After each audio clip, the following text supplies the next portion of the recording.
Serafina slowly regains consciousness, finding herself sitting on a cold floor in a dark, unfamiliar cell after losing a battle that clearly didn't go according to her plan. She suddenly discovers heavy chains and a slave collar binding her, immediately plunging her into utter despair as she realizes her glorious knightly career just got hit with a massive nerf.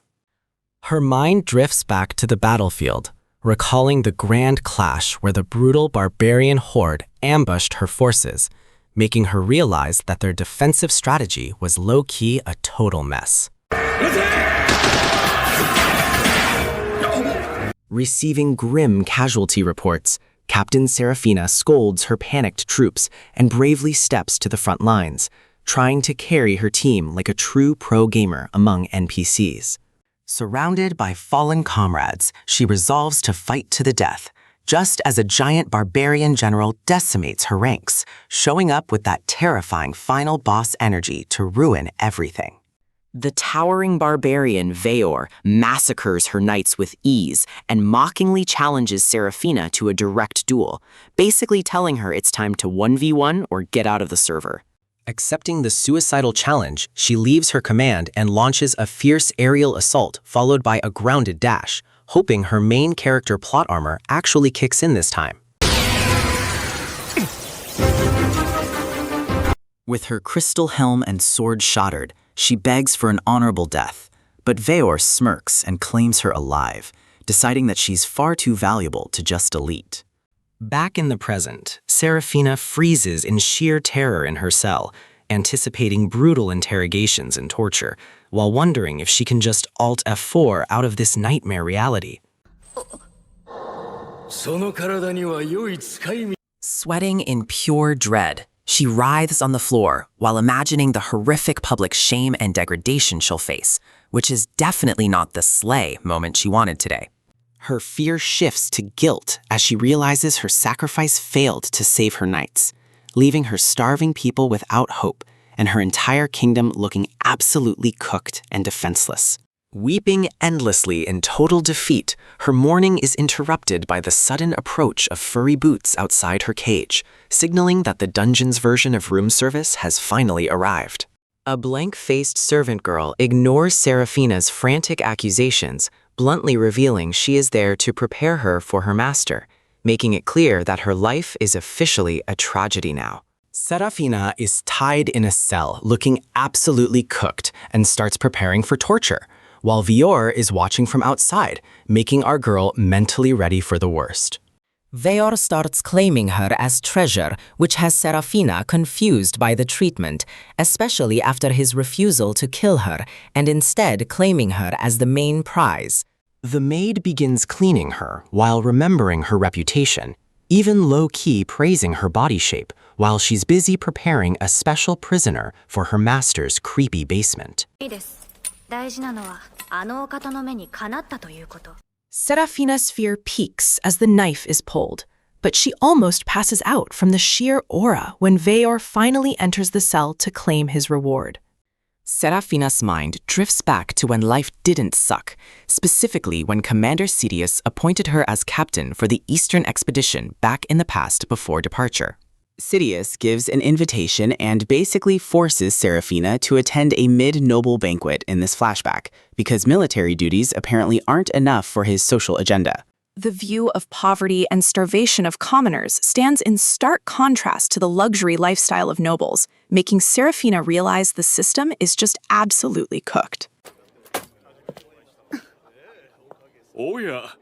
Serafina feels uncomfortable surrounded by the luxury party vibes, while other nobles gossip about her in this flashback, like total NPCs with absolutely zero riz or class.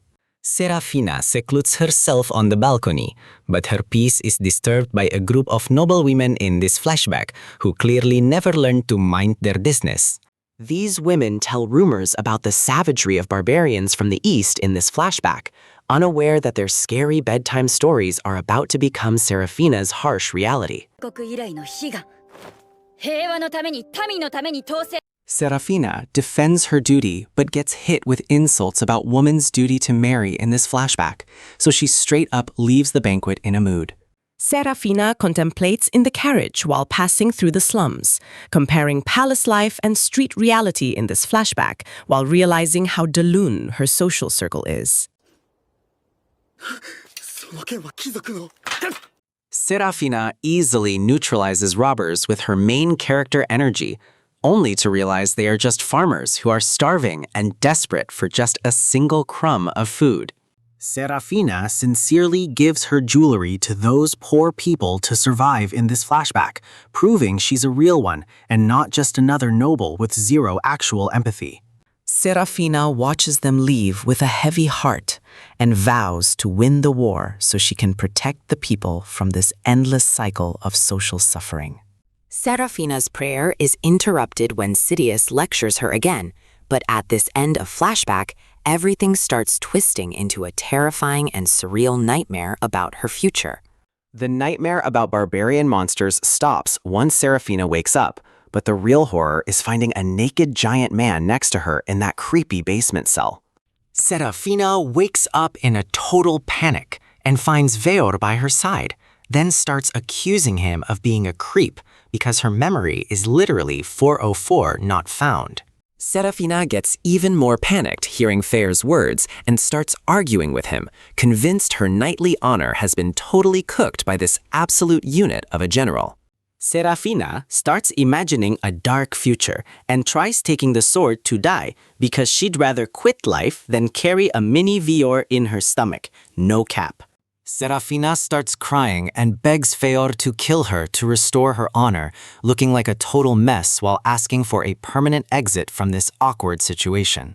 Veor totally rejects her logic, which makes Serafina furious. But the maid interrupts before things get even more unhinged in this high-stakes drama between a knight and a giant. Jersey explains that Serafina was just sick and vomiting everywhere, making her realize the misunderstanding and that her tragic backstory was actually just a massive skill issue. Serafina holds back her shame while checking that she wasn't touched inappropriately, feeling like a total NPC for screaming at the guy who was actually just being helpful. Feor gets ready and laughs at her energy before finally inviting her to breakfast, acting like a total Sigma who is completely unbothered by her morning meltdown. After Veor leaves, Serafina is left alone to lament her situation, and suddenly her mind drifts to the past as the trauma starts hitting like a freight train. In her memory, her grandfather and brother belittle her efforts as a knight while urging her to get married, showing that her family had absolutely zero riz. The memory fades as Serafina wakes up and compares her family to Veor, though she quickly tries pushing those feelings away because catching feelings for the enemy is delulu. Preparing herself for some trash prison food, Serafina walks out to face Veor, expecting the worst but trying to maintain her cool knight aesthetic despite the hunger. Veor gives her a massive piece of meat, but Serafina gets suspicious and defensive because her brain is convinced this delicious steak is some kind of psychological warfare. Serafina refuses to eat for her honor, but her stomach growls loudly, making her beg for death from shame because her body just snitched on her so hard. Feor patiently teaches his tribe's philosophy about not wasting food and valuing life, dropping some high-tier wisdom that makes her knightly honor look kind of mid. Serafina softens due to Feor's kindness until the maid whispers how special the dish is, revealing that this meat is actually more exclusive than a limited edition drop. Even after hearing that wisdom, Sarah hesitates to eat, but Cersei lectures her about the host's hospitality, reminding her that being a prisoner isn't an excuse for rudeness. Hunger finally wins this round as Sarah takes her first bite and is instantly overwhelmed by the incredible taste that's straight up bussing compared to her bland night rations. Our girl Sarah loses herself in culinary ecstasy and forgets her hostage status before awkwardly trying to act tough again, though her soul has already been sold for steak. Curiosity eventually takes over when Sarah demands to know what she is eating, and Veor points her to the window to show her where the magic actually happens. The vibe shifts instantly when Sarah is absolutely horrified to discover she just ate dragon meat, realizing these barbarians are casually eating legendary beasts like their chicken wings. It's a total mental struggle because Sarah panics over eating a legendary beast, but unconsciously continues stuffing her face because her stomach has zero loyalty to her brain. After her meal, Veor proposes taking Sarah outside for a walk, probably figuring some fresh air will help her process the fact that she's basically a dragon eater now. The old man has max riz as Veor playfully manipulates Sarah's knightly courage, tricking her into joining him by basically calling her a coward if she stays inside. Falling for the bait, Sarah confidently marches out the door, unknowingly falling right into Veor's pace like an NPC following a high-level player into a new map zone. The Imperial propaganda was clearly capping, since Sarah is completely mesmerized by the beautiful, peaceful forest, contradicting her expectations of a dark, scary, and lawless barbarian wasteland. It's a whole history lesson when Veor proudly explains the history and harmony of his homeland as they look at the sea, flexing their superior vibes and geography.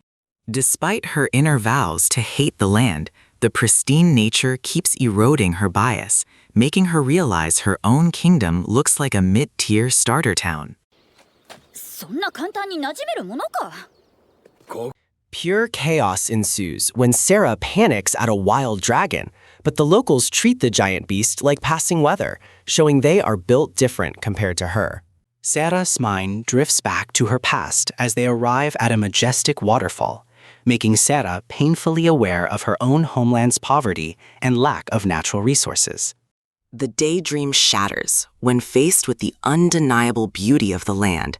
Sarah finally bows her head in quiet defeat, because facts don't care about her imperial feelings. The serene moment shatters when Veor strips, sending Sarah into an embarrassed, screeching panic because she wasn't ready for that much barbarian skin-to-skin contact in the wild. Once Veor leaves, Sarah is forced to bathe by Cersei, making her face a barbaric hygiene routine as a transition from her initial panic into pure existential dread. Sarah is terrified, realizing the river is filled with monsters, finally seeing how wild nature is, which triggers a new panic, because this ain't no 5-star imperial spa. Sarah is freezing and realizes she left her clothes behind, a direct consequence of her panic after running away without thinking twice, like a total main character fail. Sarah hides imagining being attacked by barbarian men as her paranoia takes over, fueled by royal doctrines about cruelty that honestly have her acting kinda delulu right now. Sarah is mesmerized by a handsome man who suddenly appears, leading to the destruction of Sarah's expectations because this guy's clean appearance is giving major glowing skin energy. Sarah realizes the man's background is similar to a knight, so she starts feeling safe because the polite story he tells proves he's not some random barbarian NPC. Sarah blushes because of the physical closeness, and her emotional defense starts wavering as the man's handsome looks and attention make Sarah act like a total awkward klutz.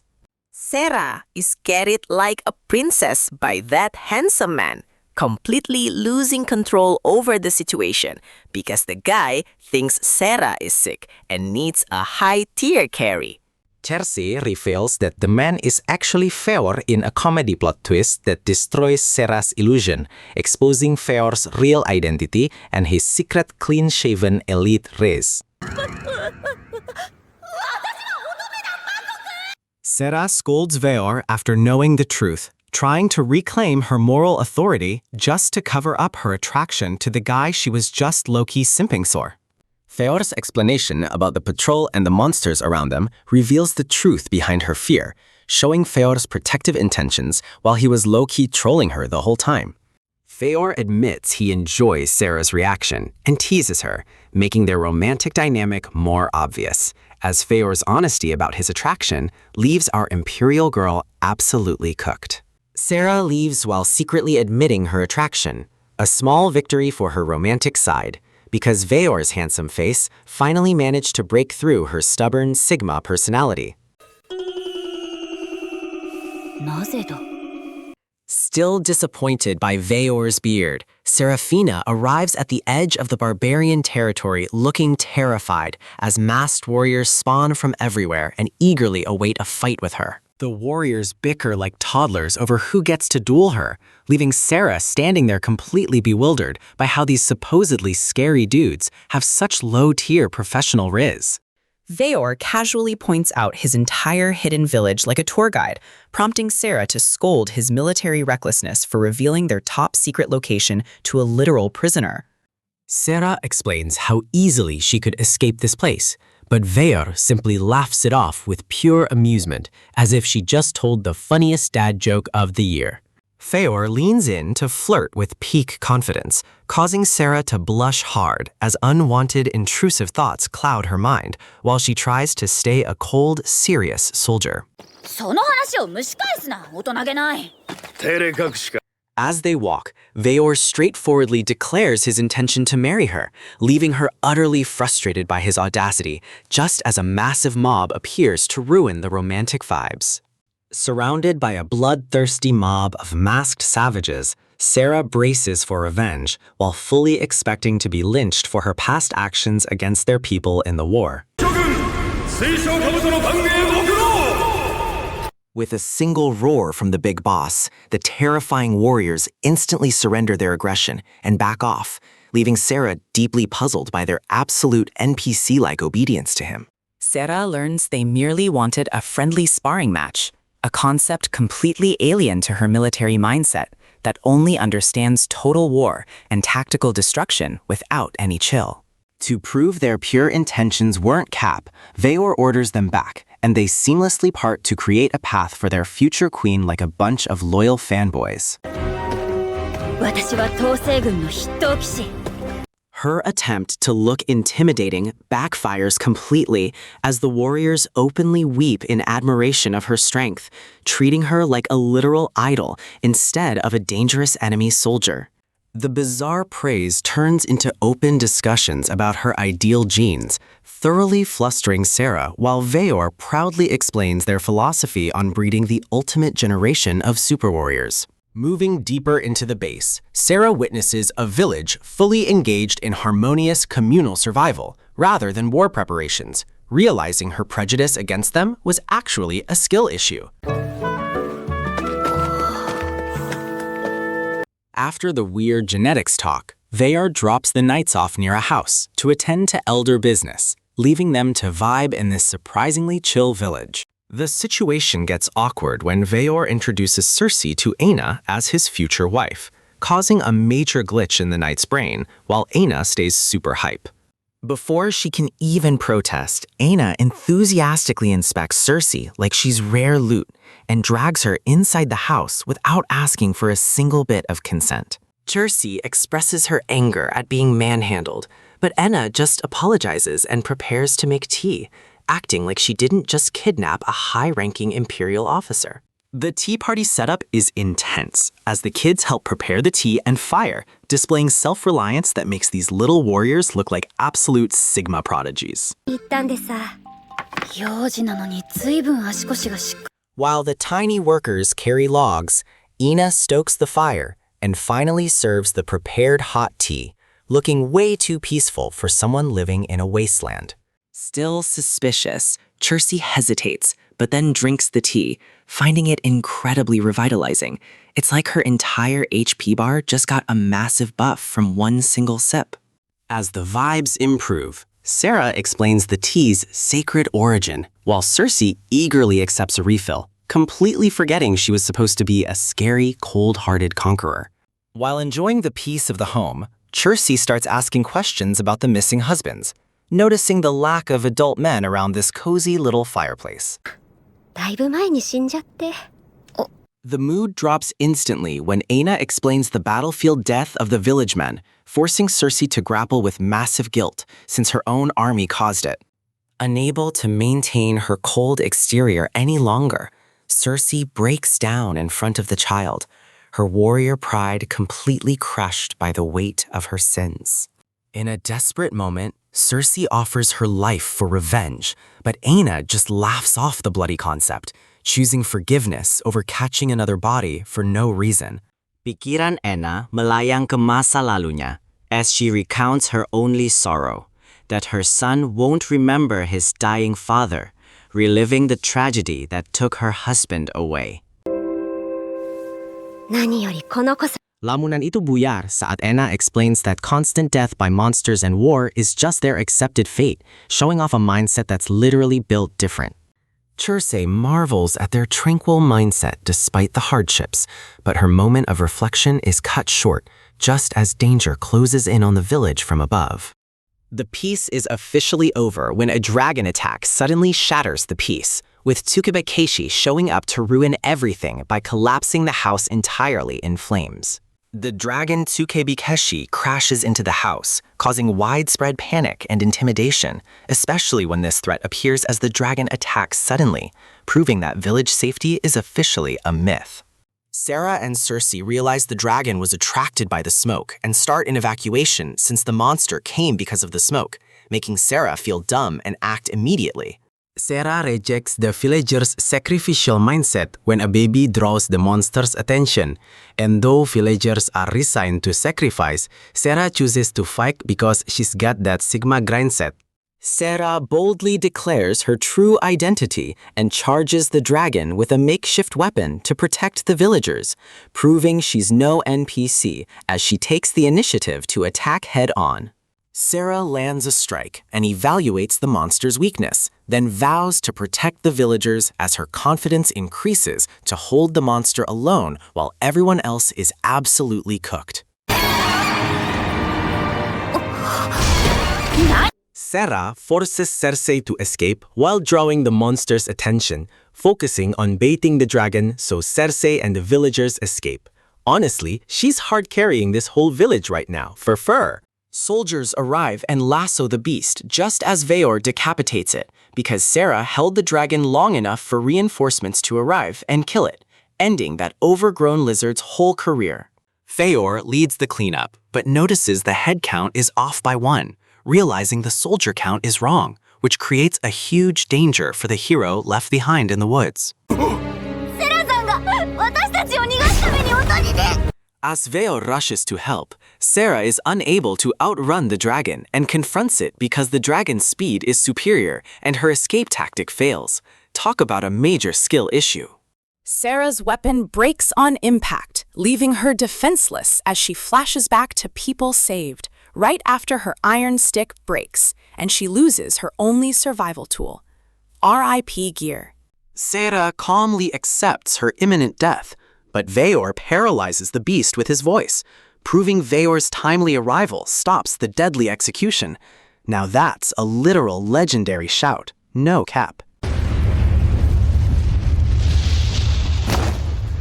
Veor apologizes for being late and unmasks while praising Sarah's heroism, as Veor's guilt is replaced by admiration, which definitely strengthens the bond between them.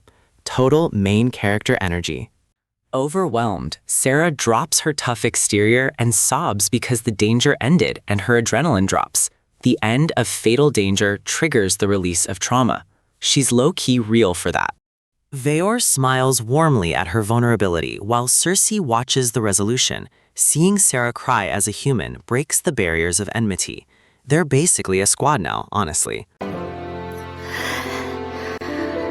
Sarah sits by the fire with the village girl while trying to act normal, though she's internally embarrassed about being carried home. Her knightly ego is absolutely cooked. Sarah blushes, reflecting on her safety, but she's suddenly interrupted by mocking fairies, ruining her romantic daydream. These tiny NPCs really have zero chill today, no cap. なんか増えた面白い幻覚 Sarah demands an explanation for these winged toddlers, but Veor just calmly tells her that even more surprises are coming. He's gatekeeping the lore like a total boss. Elder Voss introduces himself and praises Sarah's bravery against the dragon, scaling up the non-human introductions. This bearded legend is impressed by her skills, and honestly, she's slayed. Seeing elves and spirits everywhere, Sarah gets dizzy while convincing herself this is all just an alcohol hallucination. She's definitely hitting that Delulu stage because her brain is lagging. Encouraged by Veor, Sarah unsheathes a gifted sword and is captivated by its quality, shifting focus from mystical confusion to her knightly skills. This blade is definitely not mid. Sarah admires the intricate sword as Elder Voss reveals the legendary material it's made from, setting up a big reveal about dwarf origins. This lore drop is massive. 幻想譚に出てくる？んだ、西のおとぎ話な。Veor formally introduces the leaders of the Five Tribes Alliance, completely overwhelming Sarah while returning to the main diplomatic agenda. She's trying to process 5 fantasy DLCs at once. Sarah struggles to accept the existence of fairy tale creatures, but Veor chuckles at her reaction, confirming a new reality for our protagonist. He's out here laughing at her shock. Karka jokes about her shock while Nimhala kindly offers a calming magical leaf with some odd side effects. This herbal remedy might be too bussin' for her human brain. Her brain completely shutting down, Sarah leans on Veor as he explains their isolation from the West. Our night girl has officially reached her limit. Total system crash, fra. 族と言われるわしらコーネム。これらを合わせて Veor details his role as peacemaker, showing how the Five Tribes Alliance unites completely different races while revealing the true lore and world background. He's the glue holding this squad. Stunned by their joyful toasting, Sarah's prejudice shatters as she realizes the barbarians have an advanced, harmonious society, marking a major turning point for our main character's ideology. When Sarah asks about her country's impending invasion, the Alliance laughs, clarifying they aren't preparing to fight humans and subverting the main conflict expectations. Humans are basically level 1 mobs. では一体何の？竜の脅威に対 Veor explains to Seraphina that the real threat to the world is not dragons, but beastly creatures called fiends, basically revealing that they've been fighting the wrong final boss. The gloomy topic is stopped by Bareth, who wants to party, where everyone celebrates Seraphina as a new bride, turning a lore dump into a chaotic and loud wedding reception. The dwarves and fairies shamelessly tease Seraphina about having children with Veor, making her blush harder than a tomato as her serious knight persona completely evaporates into thin air. 彼らなりの祝福だ。 Seeing the cooperation and happiness under the bonfire, Seraphina finally throws away her prejudice and enjoys the peace of the village, realizing these barbarians actually have their lives totally sorted. The next morning, Seraphina wakes up with a massive headache on the beach, realizing the magical events last night were not just a drunken dream or some weird ale-induced hallucination. To prove reality, she tries her magic sword, which lights up, just before Veor, who shaved his beard, appears surprising her, looking less like a monster and more like a K-drama lead. Seeing Veor's clean face, which is younger and handsome, makes Seraphina flustered, until Veor invites her to lunch with Sola, acting like he didn't just drop a visual nuke on her. Sola casually mentions the bread contains meat of the fierce dragon defeated by Seraphina, making the knight hesitate for a second before asking for more, because the dragon steak is bussin'. After eating her fill, Veor guides Seraphina through the busy village towards someone from the knight's past who has been waiting for them, shifting the vibe back to the main quest. They are welcomed by a pregnant woman looking longingly at Seraphina, but the commander needs time to realize who the owner of those scarred eyes actually is under that peaceful glow. ナイレアです。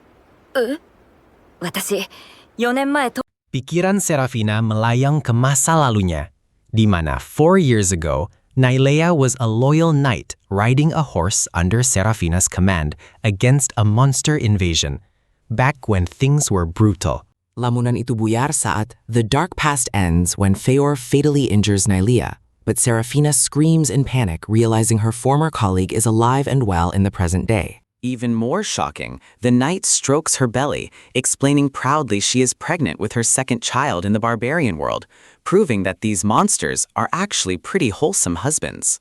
While enjoying the warm home, Nailea blushes while telling that the monster who almost killed her in battle actually proposed to her, giving Serafina some very confusing enemies to lovers vibes.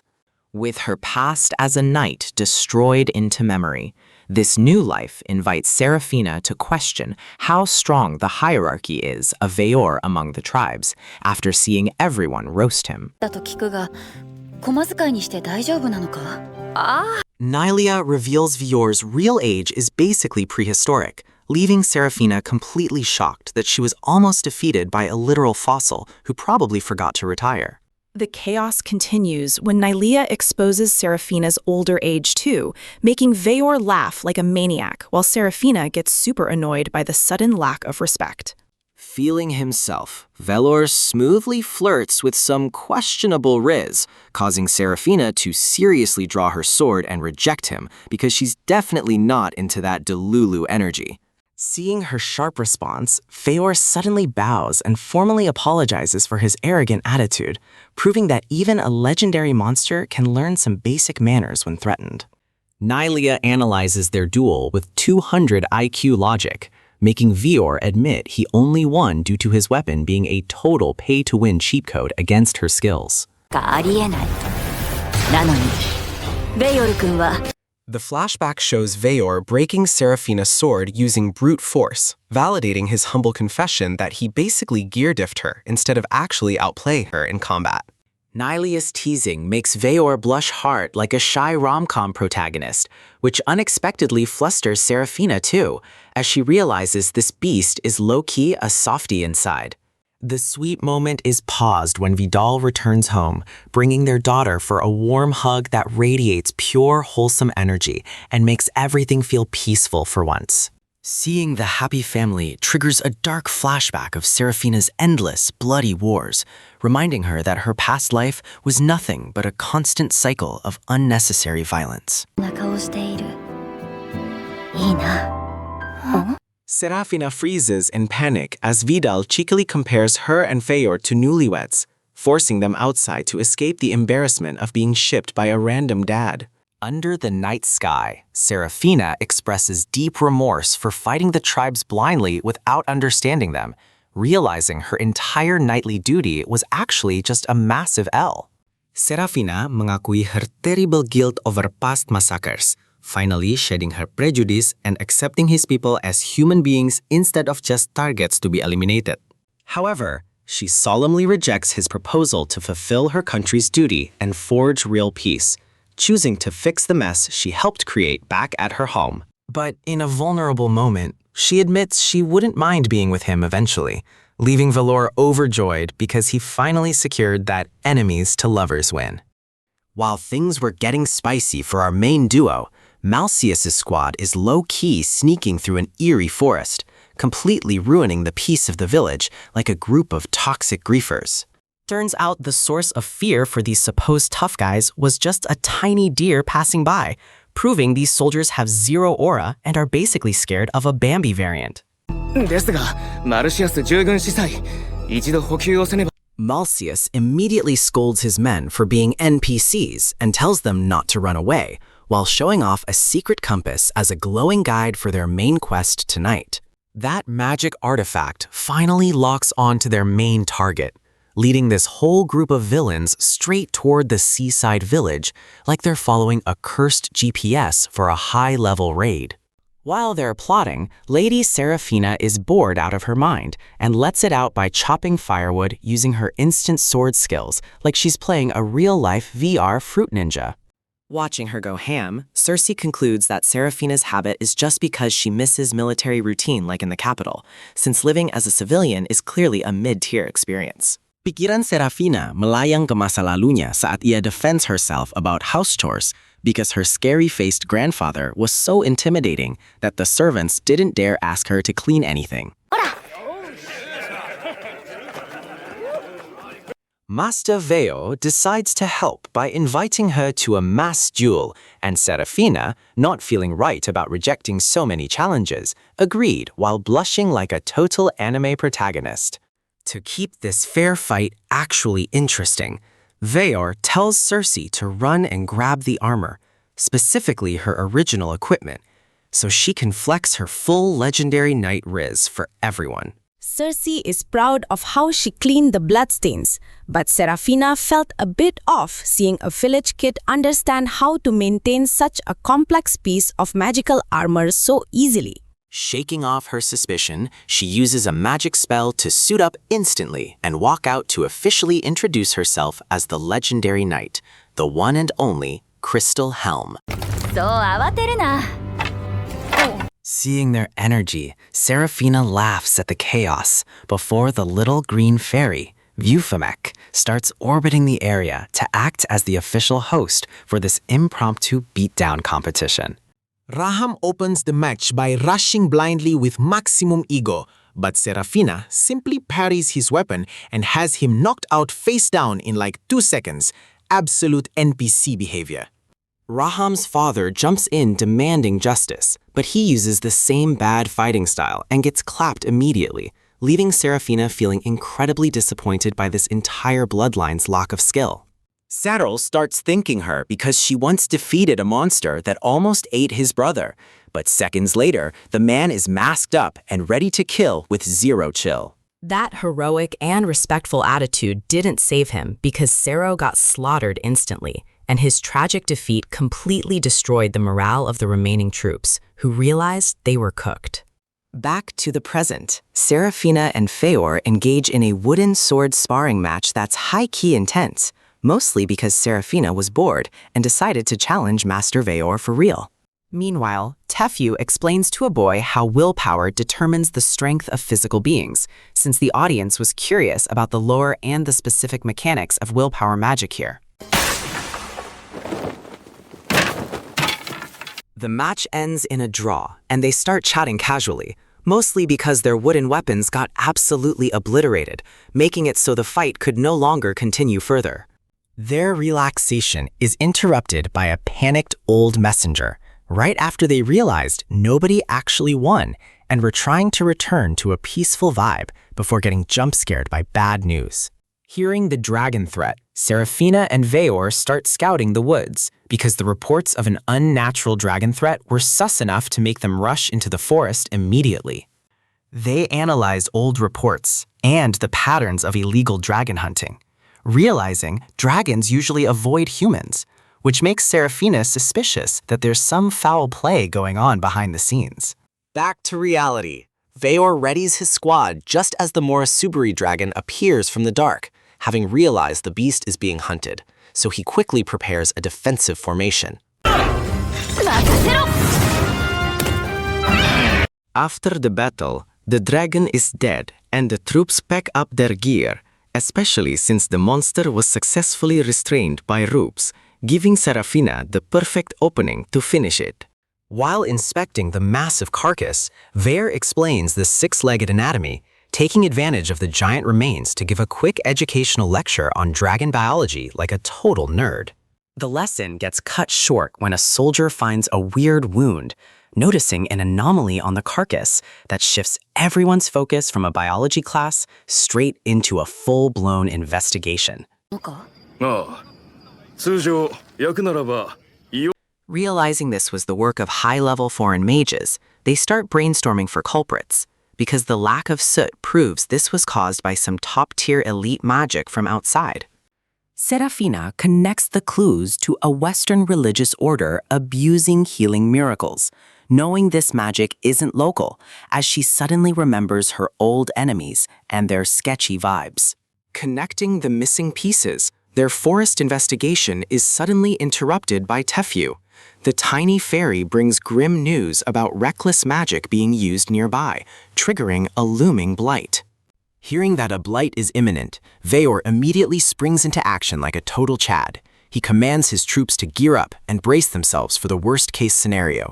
Feor's mind drifts to his past, as, seeing Serafina visibly confused, he equips his dragon-shaped helm. He explains the concept of a blight and recalls past battles with fiends. The daydream shatters as Feor remembers reckless mages and how monsters were mostly provoked by them. Returning to the present pursuit, the frantic fairy guides them deeper into the forest. Arriving at a dark clearing, they find another massive bird monster roasted like dinner. They see Malseus near a dead monster, and Serafina recognizes her old comrade immediately. Serafina reveals Malseus's past as a former ally, but Malseus shifts her attention to Veor. She stares with pure hatred while looking at the barbarian standing next to her. すでに我らは700年以上、17時もの生 Malseus accuses Serafina of being tainted by locals and demands Veor's death. Driven by historical warfare and insane prejudice, she prepares to attack without a single second thought. Malseus casts her spell despite Serafina's desperate pleas to stop.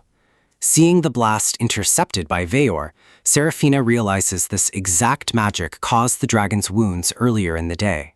Malseus boasts about her magic being amplified in this forest, staying oblivious to the environmental damage.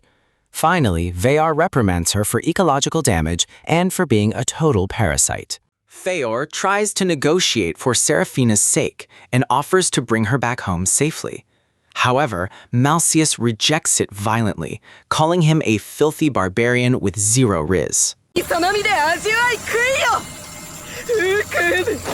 Malseus fires a huge beam at Veor while ignoring Serafina's pleas.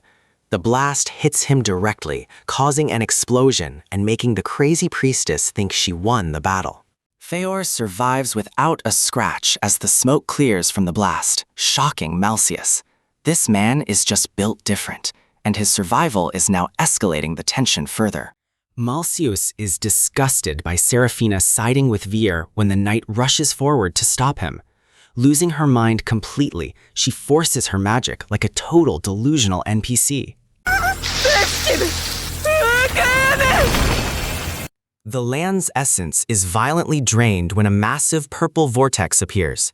This prompts Veor to prepare for the inevitable disaster, while even her allies start to panic.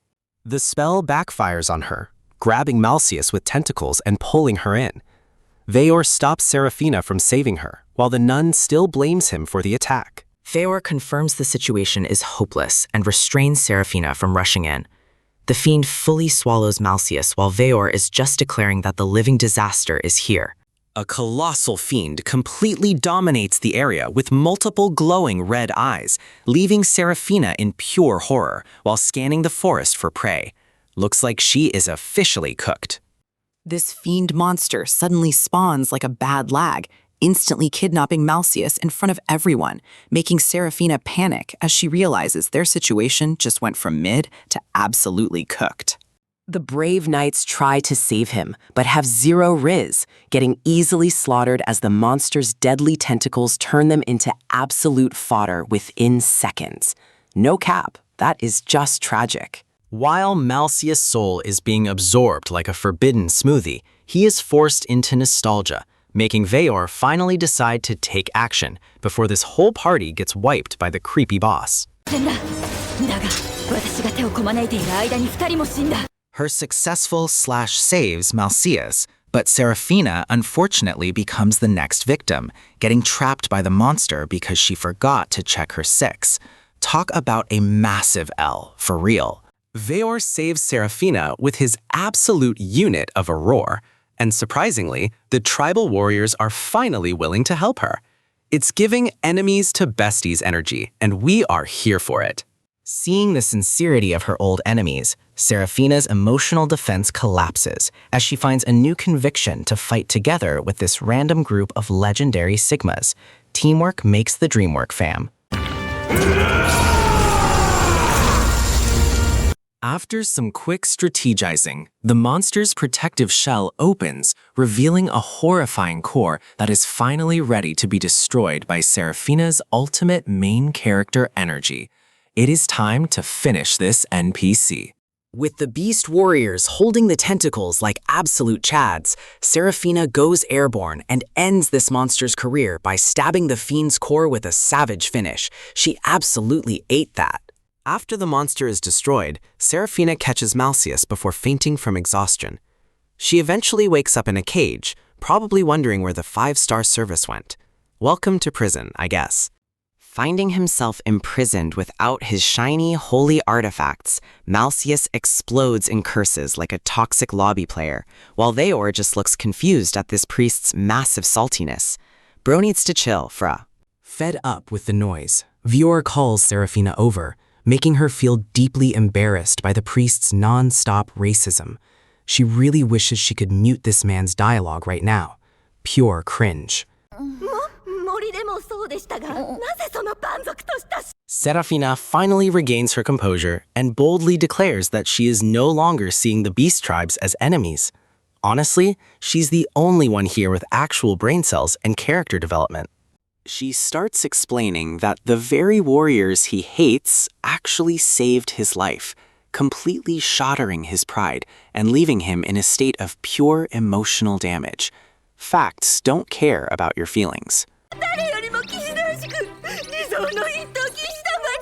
Vear can't understand the absurdity of this priest's logic, while Serafina just smiles tiredly at his pathetic tears of misunderstanding. Some people are just built different, and definitely not in a good way. While they're still processing that, Malcius breaks down crying over Serafina's revealing outfit, lamenting their tragic fate and bringing up the legendary Princess Wisteria during her hysterical meltdown. As a flashback shows the legendary knight, Veor, steps in to clarify the timeline of the princess's disappearance, finally injecting some cold hard facts into Malcius's messy delusions.